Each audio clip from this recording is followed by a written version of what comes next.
right, so we're going to jump in. Um, and again, welcome everyone. Let me go ahead and share my screen.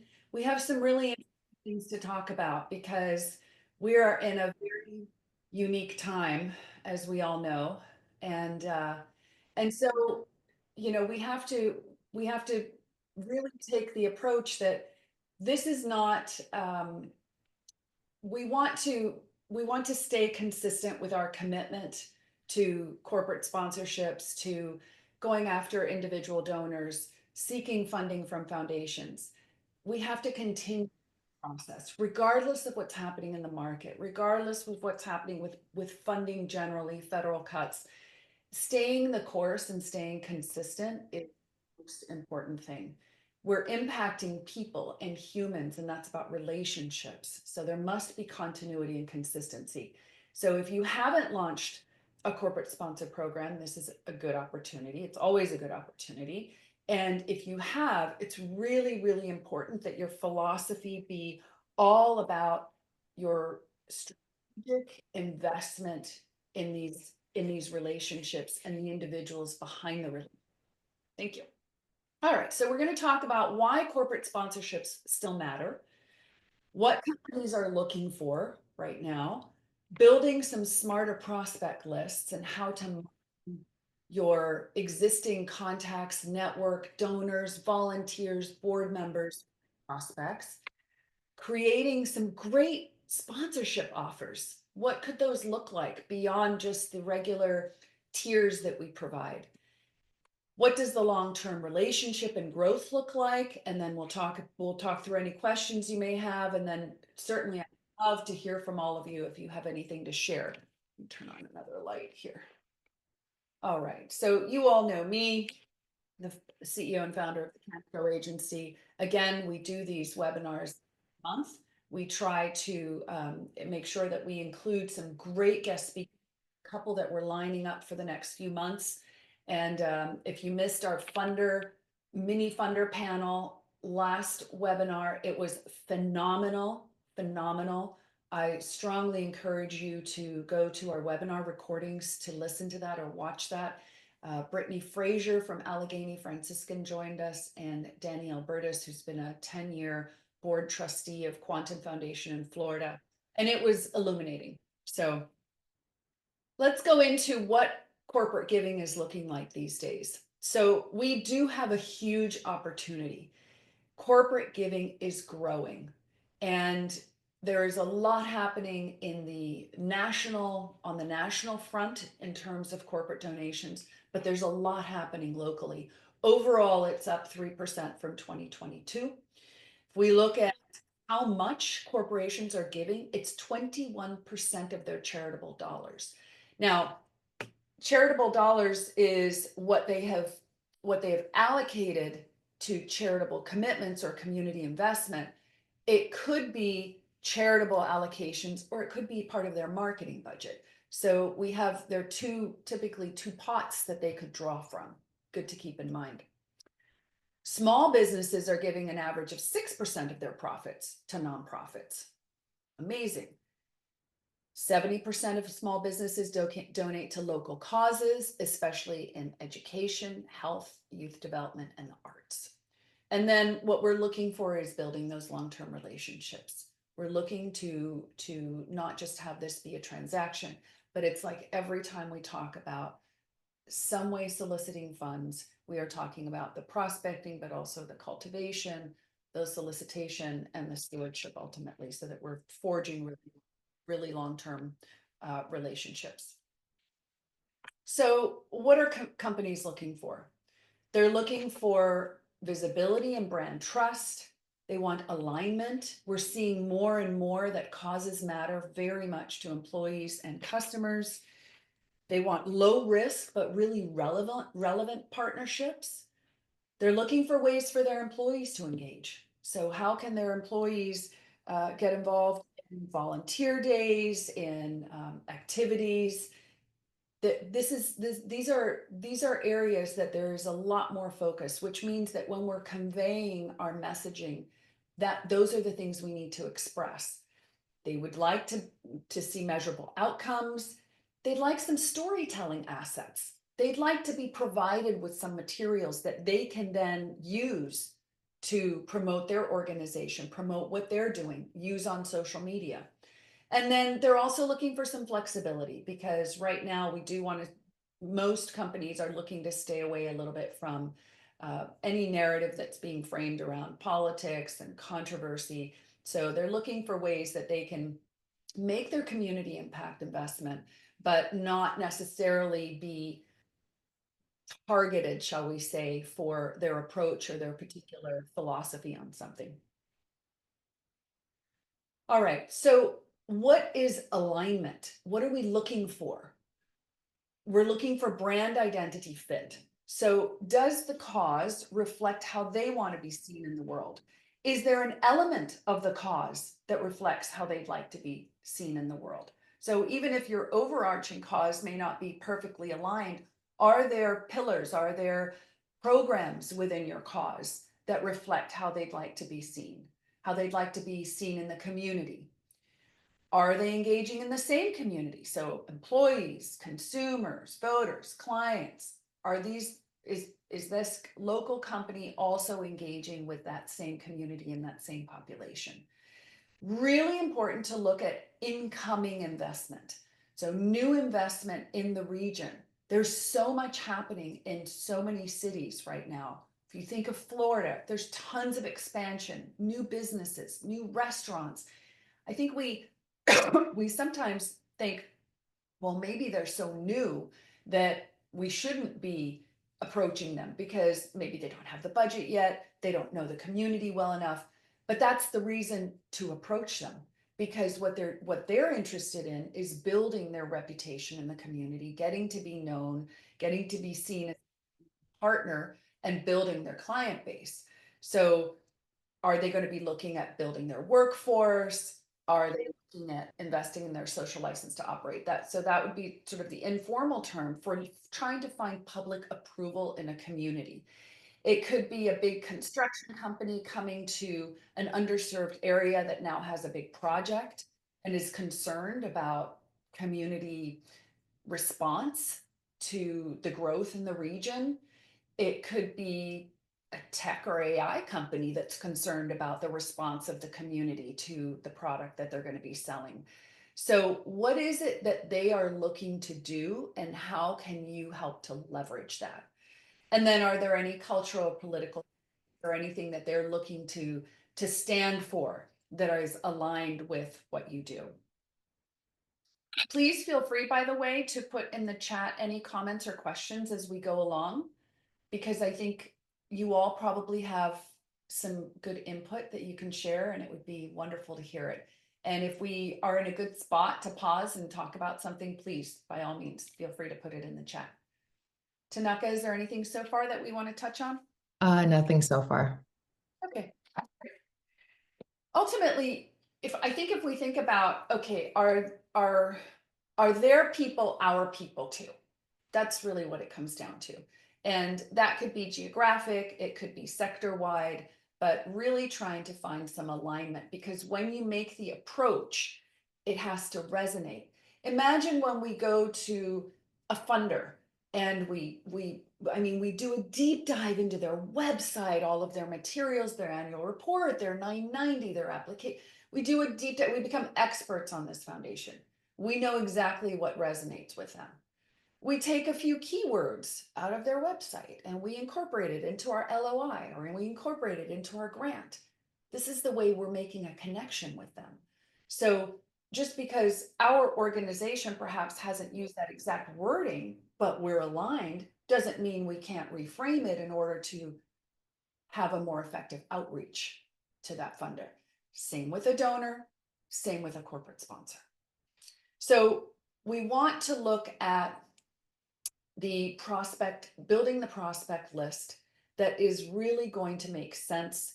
We're looking for, rather than a massive prospect list, we're looking for how quickly can we start having conversations?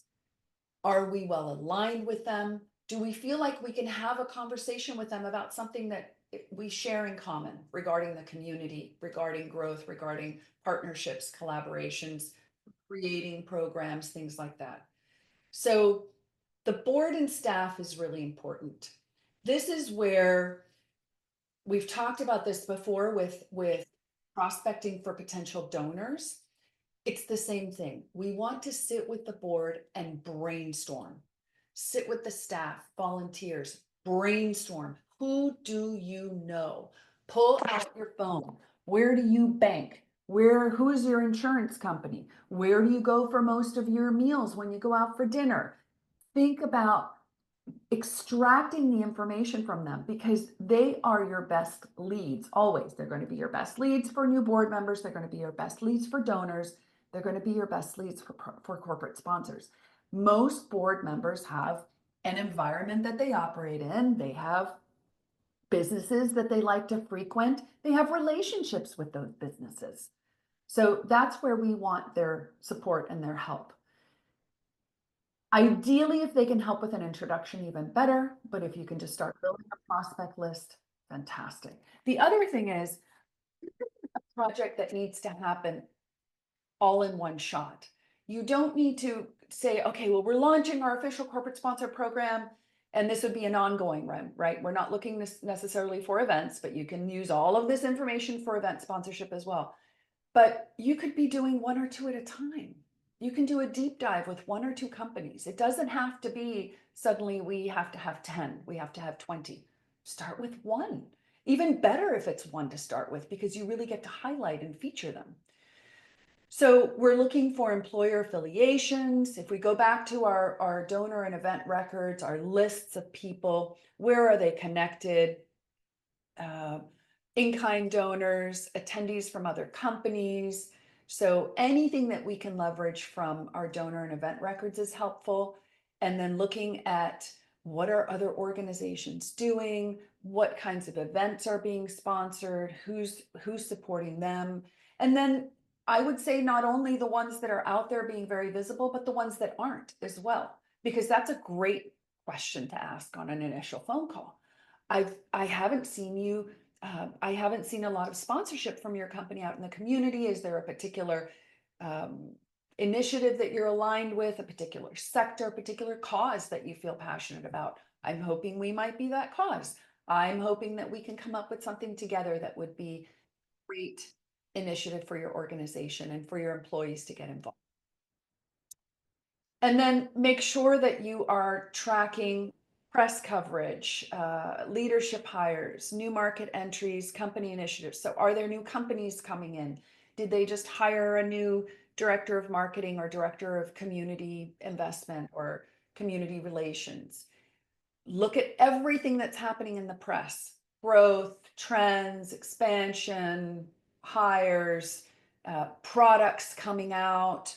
All of these are potential sponsorship opportunities. Anything that's coming out in the press, anything that you're seeing things around is a great, great corporate sponsorship opportunity. Any comments or questions so far? Any thoughts? Any contribution? Yeah, Heather just said stewardship over time is super important as well. Someone on staff needs to be dedicated to the relationship. 100%, 100%. This is not something that can happen by default. This absolutely has to be a focused effort. So designating someone to steward those relationships is really important. Having a strategy for the stewardship, mapping out a calendar for the year of what those stewardship touches are going to look like. Just because you've put something in a document that says, oh, well, we'll send you something at the end of the year and your logo will be on our website, doesn't mean that you're limited to that. You should be building a deep relationship with people. These should be people that you're emailing. Hey, did you see this press release? Hey, I put this together for you so that you could share it with your community. It's about the event last month, or it's about something that we've done and we're so proud that you're our sponsor. But absolutely, pick up the phone, have phone calls with people, give them updates. This is about, again, it's about building this closeness so that there's trust on all sides, but more importantly, so that it's a given that they're going to renew their sponsorship next year. Maybe they'll even do a multi-year sponsorship.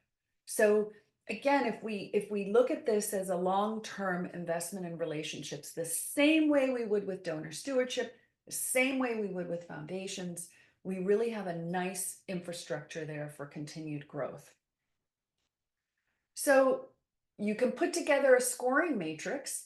That's helpful. It gives you an idea of where they stand. So alignment, institutional presence, the synergy, willingness to co-create, um, mission alignments on there again, access to decision makers. That's a big one.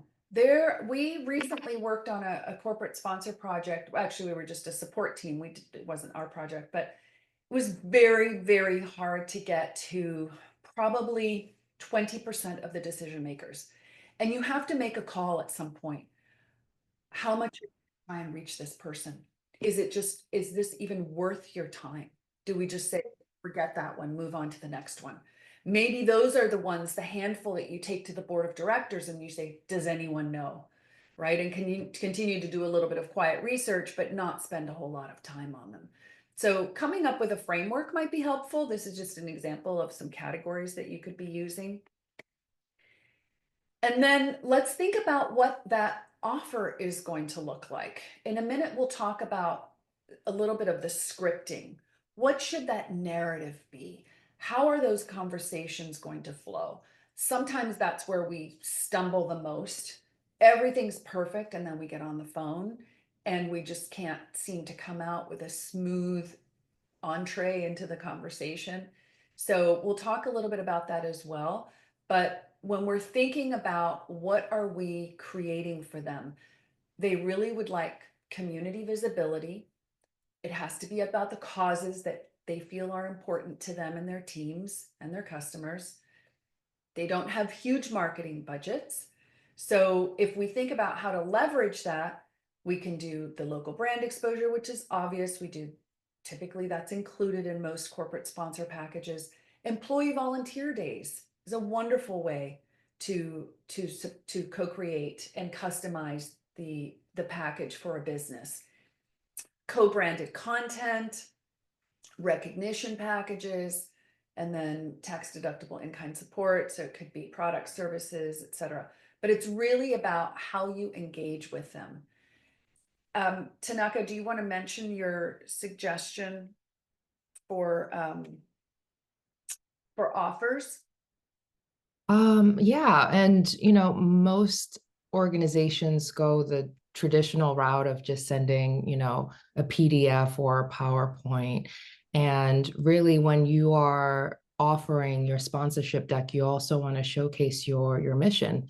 And most of the trends right now is using platforms like Notion or Canva, making it an interactive pitch deck to where they can click, they can also share with their coworkers using just a link, and it's not necessarily emailing that PDF. So just wanted to mention that quick bit about the trends. Not too sure about Notion, but Canva definitely is a great tool, especially for nonprofits because it's free. Mm-hmm. You also mentioned heavy usage of video, and I really think there's no reason why you can't put together a pitch in video form. And Yeah. the CEO of a nonprofit could put together a little video and just say, this is why we believe Mellow Mushroom could be such a great partner for us. We're all concerned with this cause. Did you know that we have this issue with homelessness? There's so much creativity that can be incorporated that I think we underutilize what's out there. So getting creative is important. I like the idea of having a link that can be shared to Tanaka. That's really great. It makes things so much easier rather than something that needs to be either hand delivered, which there are still companies that would like to see a package. So I think we have to be ready for whatever it is that they're hoping for in order to make the decision. All right, so we're looking at these things we already talked about.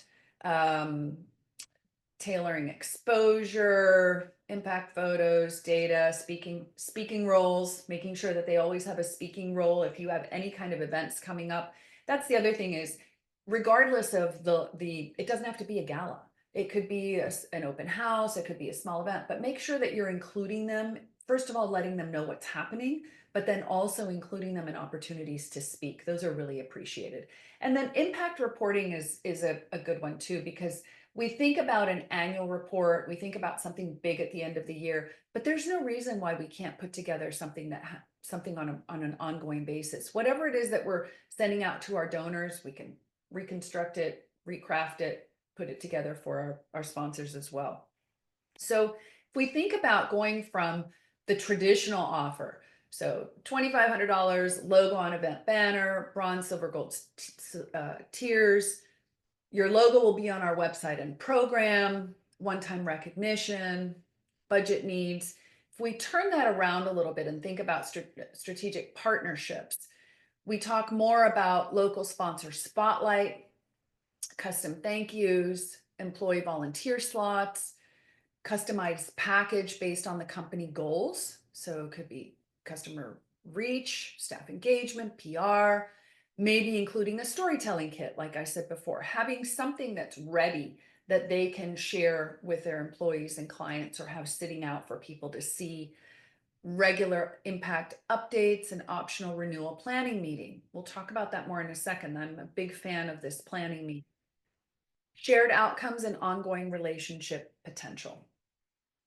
So let's think about packages. So instead of having your bronze, silver, gold, platinum package, you can create packages that are based on brand visibility, and you can call them these, something like this: brand visibility, highlight your brand package, employee engagement package, community impact package, thought leadership package, co-authored content. I mean, thought leadership is fantastic. Speaking engagement, panels. If you do a lot of these things, if you have events, you have lectures, thought leadership package is a fantastic one. You can do research collaborations, working my way back up again. So community impact.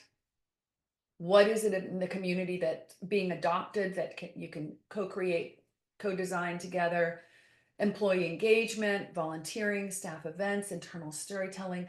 There really are so many opportunities to put together something that's going to resonate and be a little more innovative, and a little more tailored, a little more customized. When we think of I think the tiers are great when you're looking at something like an event and it's very clearly defined. This level is 5,000, you get a free table for 10, you get this, VIP seating, et cetera, plus you get a few moments to speak, et cetera. So you have the different levels. You have to spell that out and people have to sort of fall within a particular category. Otherwise, you'll be all over the place. But I think when it comes to ongoing packages, there's a lot more room for flexibility, creativity, and even allowing them to customize their own package. So also in a recent conversation with this group that we were supporting, we found that there were a lot of questions about, well, we're just not really sure if we would make use of that. Or so finally we just said, well, what would you like? What would be ideal for you? Let us put that together. And if it works for us, great. Otherwise, we may have to tweak a few things, but let's try and meet mutual expectations. So there's nothing to say that you can't do that. Kristen had a question. Yes, Kristen. She's asking, can you explain internal storytelling? As in the last slide. Yeah, under employee engagement package. So internal storytelling would be making sure that there is opportunities for the story of the organization to be for the employees to get close to it, for them to really understand, for them to hear it firsthand, for them to have to really interact in a close way with the organization.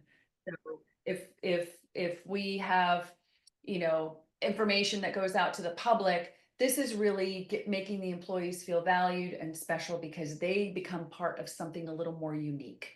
Maybe it's I don't know, it's a particular newsletter that goes out to that group of employees. I've seen that done, by the way, where something is crafted, it's just tweaked a little bit, and it really highlights the impact of this particular company on an organization. So there's a special newsletter that they get. It has extra insight. It has more information about where the funds have gone or the impact of that project. So it's really about customizing and tailoring the messaging that's going out based on what type of company it is and what they feel would be valuable, how close they are to causes in the community too.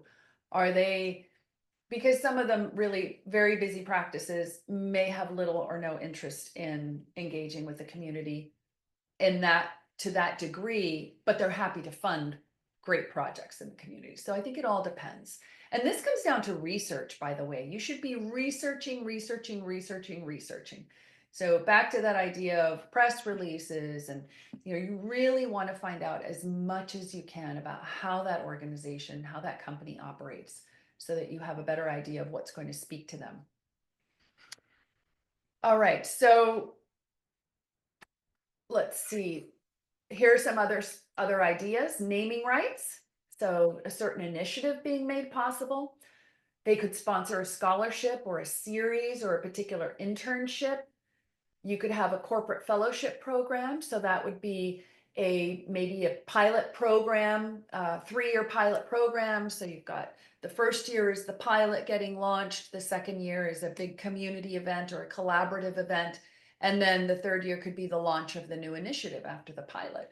So you can have a progression multi-year or theme-based. So within your organization, if you offer tutoring, after school tutoring for preparation for ACT and SAT, and you also offer college tours, and maybe you offer one other thing, it could be the college tours are sponsored by, particular Valero gas station or something bank, or, so looking at ways really that you could have within your organization particular areas that can be sponsored as well. Does anyone have any other thoughts on ways that you can really tailor these sponsorship packages? Are you starting to feel a little bit like there are so many more opportunities than we typically look at? I know Any we have a thoughts? few questions, but Okay, let's go to some questions. I think we're good for time. I'm oh, keeping an eye. okay. Oh, Becky, I think you said you had some options there. Let's see. Where's Becky at? Becky Vance. All right. I don't see her. Oh, okay. All right. So Mary Wilson asked, how can we leverage a videographer that's on a board to create a unique package? Is the videographer on your board? It sounds like the videographer is on your board. That's on a board. Yeah. Okay, No. well, I think I would start with what their flexibility and availability is. But what I've found is a videographer, I mean, they have lots of ideas. I would go to them and say, this is what we're thinking of doing. And we'd like to create a bank of content, and a particular segment of it is going to be specifically focused on corporate sponsorships. So the narrative is going to be slightly different as whoever talks or whoever narrates or does the tour or what has the conversation. But I really think that's an excellent opportunity for someone, particularly someone who's a board member. They're on the inside. They're a fantastic person doing some videography for the organization. Did you have a very specific question about, you say leverage? Do you have a very specific question about the use of that person to do some videography? Can you hear me? Yes. Yes. Mhm. All right. So we just recently, I'm Mary Wilson, Ubuntu Community Catalyst, and we just recently had an event. And one of the things that we did offer, in fact, it was our very first fundraising event. And what we did offer, based on the flexibility, of the board member who does videos was to offer a 30-second promo video to a sponsor. Because it was our very first event, we did receive a $5,000 level sponsor.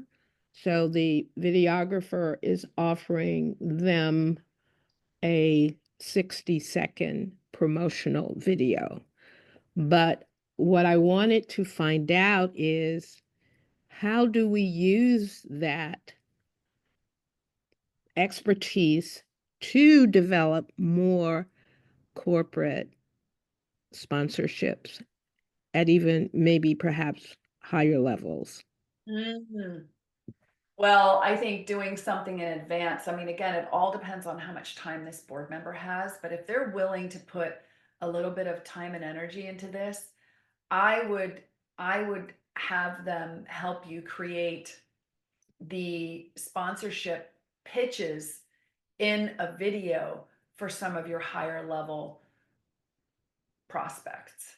I think that could be incredibly powerful, and it doesn't have to be long, and it could be spliced into an existing video, so it's a portion of it, but I think that could be incredibly powerful.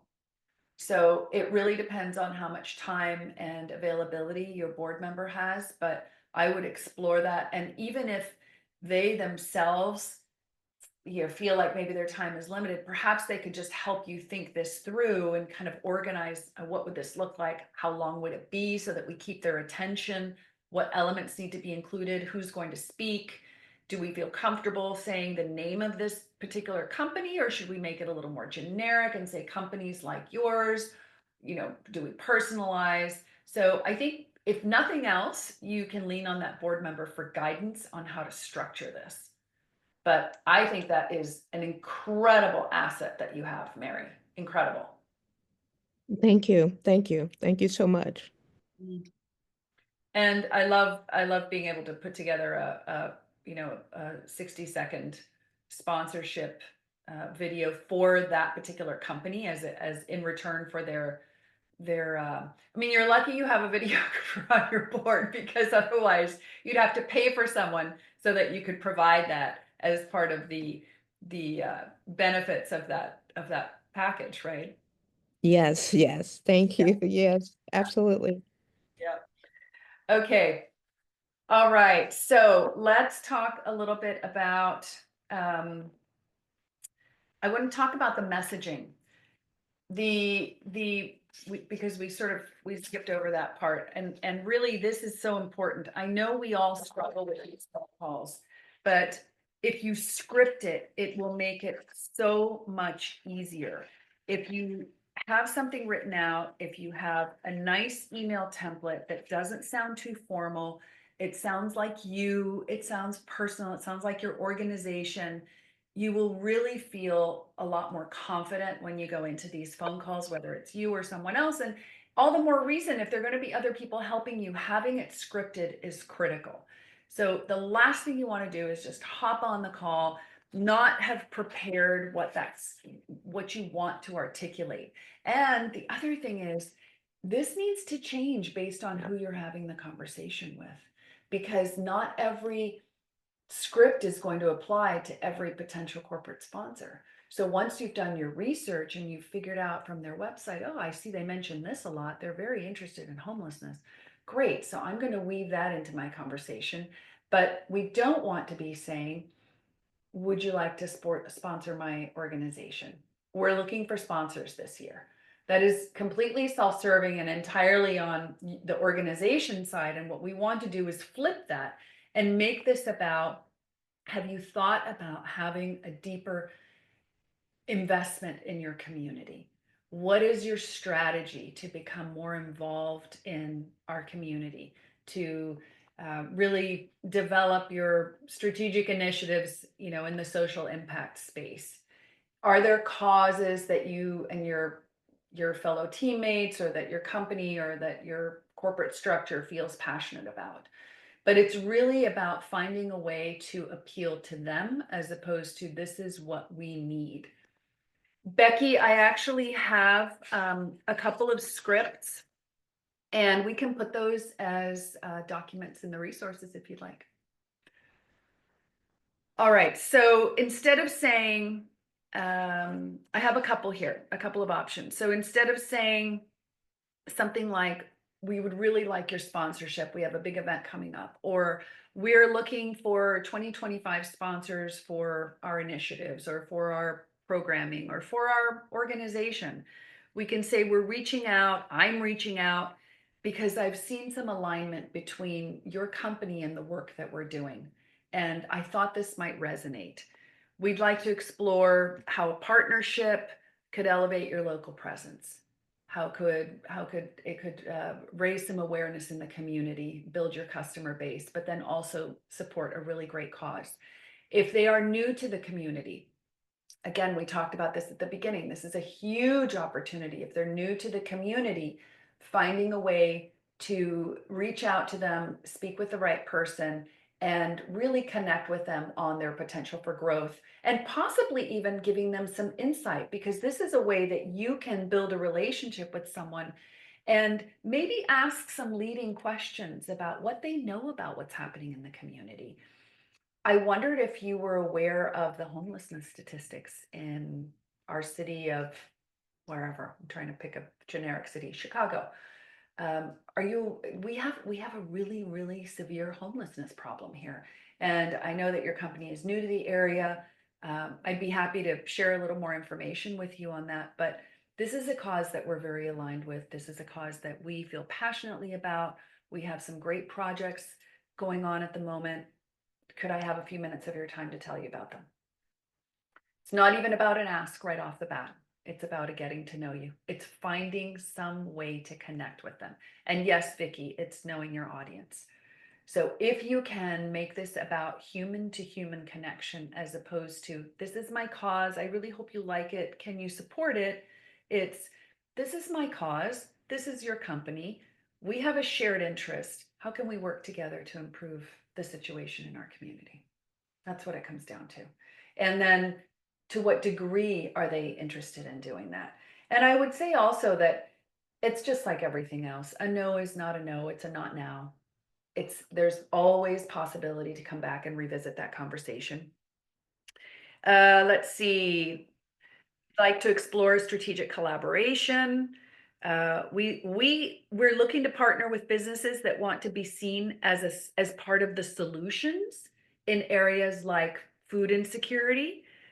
With your growing visibility in this space, we think there might be an opportunity to co-create something meaningful that drives some value in our community and really helps resolve some of these issues. You can even say, I mean, this is the other thing, you can even come right out and say, I don't want to just present you with a traditional sponsorship package. I'd really like to hear from you what would be helpful to you, what's of interest to you and your company and your employees, and how can we help? How can we help get that message out? How can we be facilitators in this community that we've known so well, that we work in, that we have great connections in? We're our community is your community. Your clients and customers are involved as well. So how can we connect and find some overlap there? And then I think the other thing is making sure you're very natural in your conversation. Have a script, but just make them talking points so you're not reading something. It should be very natural. This should be a relaxed conversation. This doesn't have to be a very formal, strict sales call. And be respectful. If people are busy, oh, I'm so sorry. Certainly, I'll get back to you. Let me know when a good time is to get back to you. No problem at all. So flexibility. I think that making this an initial call is really helpful, but I will say that I've seen it work both ways. Do you start with a phone call? Do you start with sending something? It can be really effective to send something either via email or even deliver. If these are businesses that you can get to easily, it can be great to send something, because then when you follow up with a phone call, you have a reason to call. I sent you a little something. it's just an introduction to what we do and to our organization. What I really would love is to have a conversation with you to just talk you through how I feel that the values that your company has and what we do are very aligned, and perhaps we can work on something together as a partnership. So it's helpful to do it both ways, because if you can get them on the phone first, you can always follow up with something. So, and by then you'll know a little bit more about them. And so what you follow up with might resonate a little bit more. But I would say try it both ways and see what happens. I happen to like getting something in front of them ahead of time, because I do like to have a reason to call, especially because most of the calls are going to go to voicemail. So you have to be prepared to either have a really catchy message, or even better, just say, I'm following up because I sent you something last week. I'd love to just connect on that and give you a little more background. The other thing is, if you get a gatekeeper, you can say, I'm following up on something I sent last week. Whereas if you didn't send anything and you get a gatekeeper, you're like, okay, this is Kirsten Stevens from Kannico Agency. Yep, I would love to connect with John if he has a few minutes. What's it about? Well, it's about partnering on some projects with us in the community. What do you mean by partner? Well, we're looking for some corporate sponsors. Oh, okay. So you've kind of lost your opportunity there to reference the fact that something's already been sent, which kind of sounds like you have an in already. So I know it's a little sneaky, but I have found that it works really well. So does anyone else have any tips on how to make that first connection? Anything that you like that you've used before? Is there anything that's been really effective? Okay. Yeah, to me, the phone call as a follow-up is my favorite. That's what I found works the best. And then you can always still send them something afterwards. There's no reason why not. So, okay, so Kristen says she does the opposite.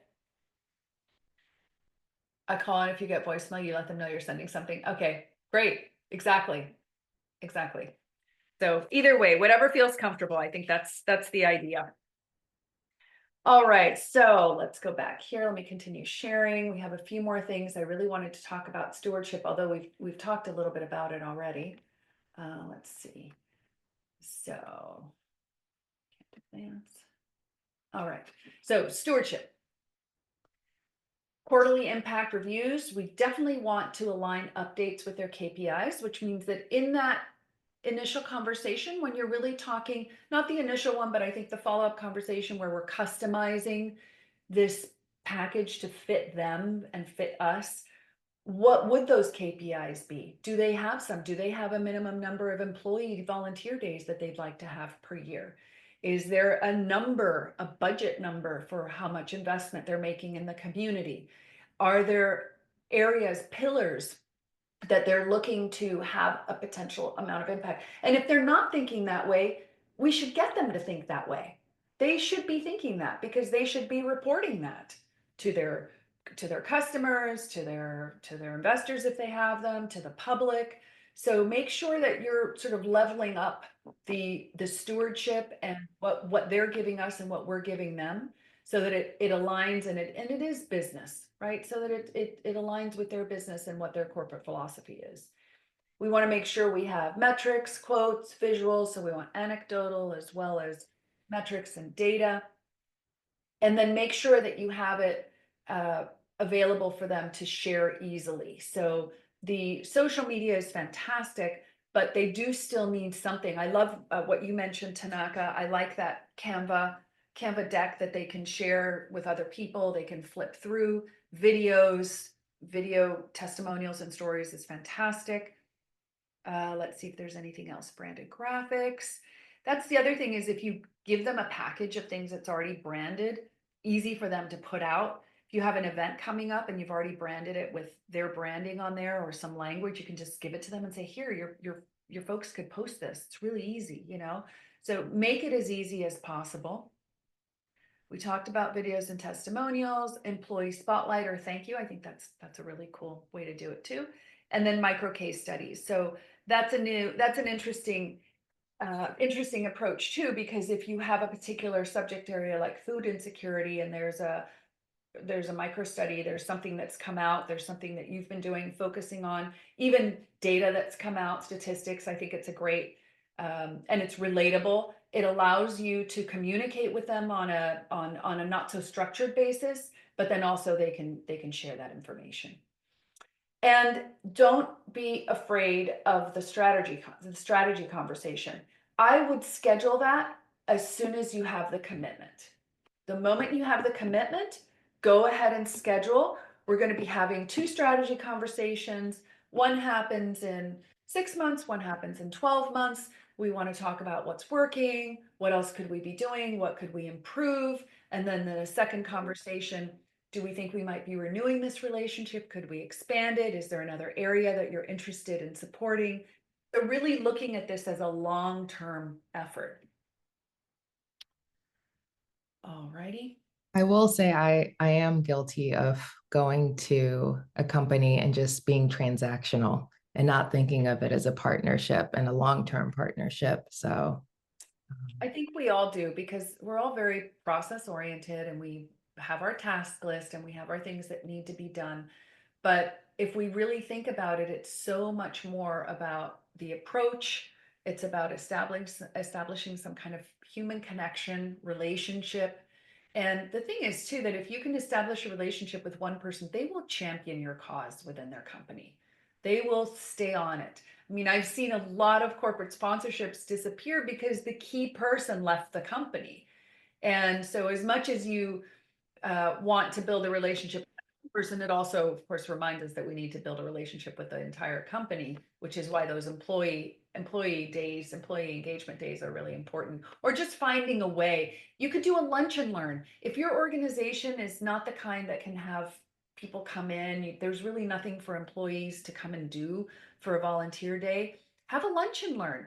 Bring a couple of your people to that company and bring them lunch and tell them about the organization, tell them about the great things that are happening, new developments, things like that. So just get creative so that there's a lot of flow and a lot of interaction, and that they feel like you're trusted partners and you feel the same way to them. All right, so operationalizing. So it is all about the systems. We talked about the research. The research needs to be in a spreadsheet. You need to have, everything clearly outlined. Figure out who is going to be the owner of that relationship. Those leads need to be managed by somebody.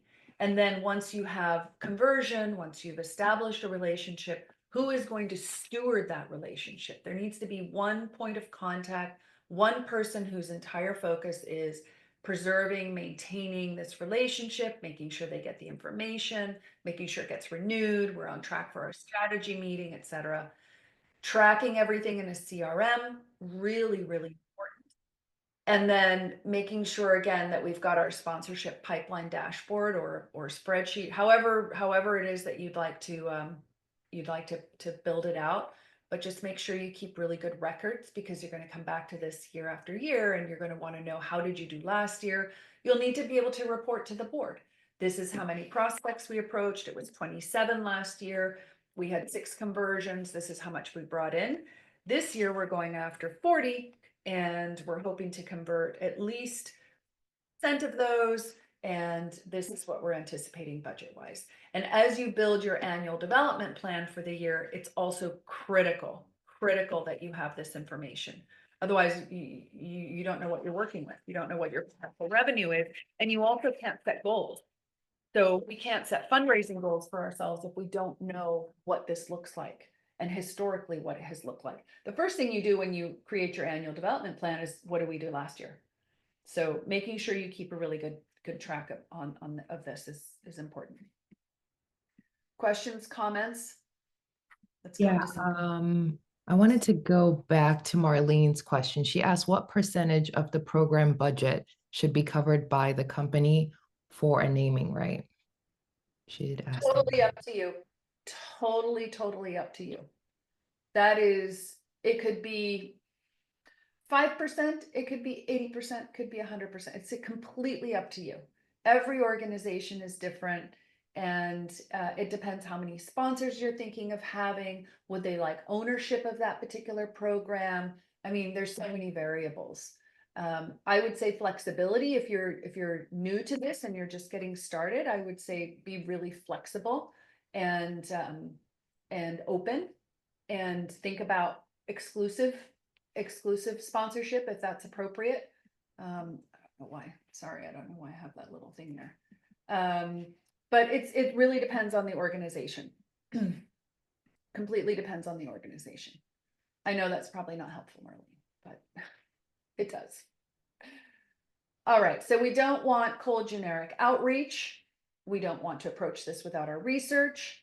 We don't want the one and done transactional relationship. And without follow-up, forget it. There's just, not only do you reduce the chances of renewal, but you've also, if this is a community partner, word spreads, people talk to each other. So we want to be sure that we're retaining the integrity of our organization and approaching everything always very, very professionally, as thorough as we possibly can. We've covered all our bases. All right, so we know that there are partners, and that's what questions do we have? Questions and comments? Yes. Becky Vance asked, how do you find the best person to talk to when there are so many options, especially in a huge company? Is it HR, marketing, It's CSR? typically marketing. If there is anyone that has the name community in their title, that's a perfect person. Otherwise, it would be someone in the marketing department. And otherwise, I have just gone to the assistant to the CEO and just asked them. So you can also ask.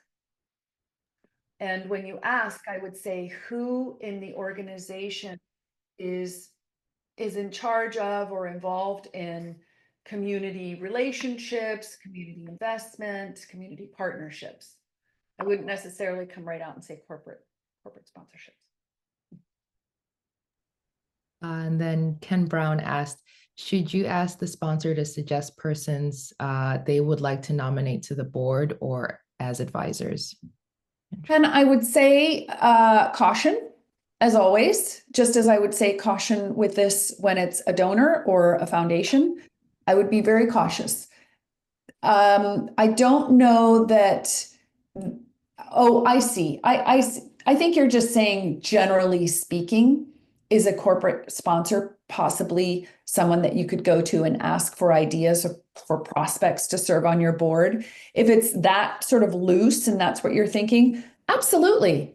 Absolutely. They themselves possibly down the road may be good potential board members.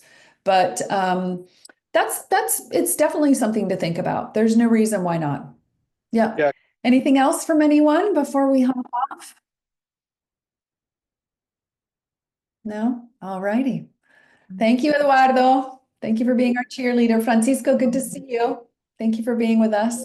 Don, all these familiar names. Ken, it was good to see you as well. Olivia, Michelle Stinson, thank you all for being here. Great to see you. Thank you so much. Pleasure.